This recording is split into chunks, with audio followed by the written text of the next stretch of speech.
This is a short tutorial on you're running Classic, you want to switch to Lightning. Where are the minefields in it, right? Some consultant says, what's the thing? Don't accept any consultant's thing. What you do is you go up to the right, you go to Setup, right? And then you do Lightning. It doesn't always show up, that's the thing. So literally I typed in Lightning. Lightning communities, all this Lightning, right? But guess what? There it is, Lightning Readiness Report.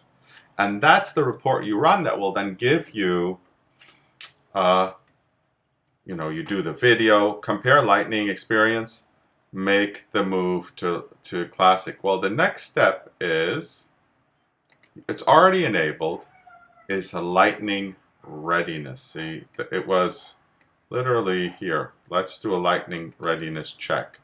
And then it'll come up, right? And what that does is it checks the Sales Cloud, it checks the Service Cloud, because there's things like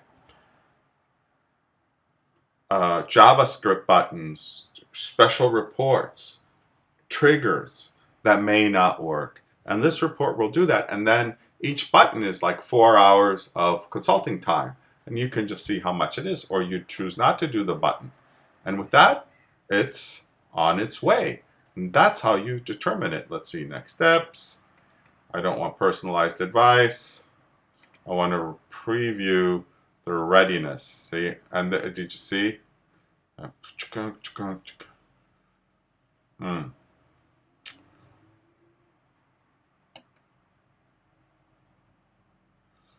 that's it. It takes a little while. Thank you so much. Have a great day. Jürgen Hohen. Again, what you do is you go here, you go to Setup, you go here, you type in Lightning. This little widget shows up. It's not up here, it's here. And then you set up certain users and you turn it on. Lightning is enabled with most orgs right up here. This is how you switch back and forth. Right? So you can switch back and forth, but not all your functionality migrate. And then here, you switch back to Classic. And you can run people back and forth all the time. Thank you so much. Have a great day.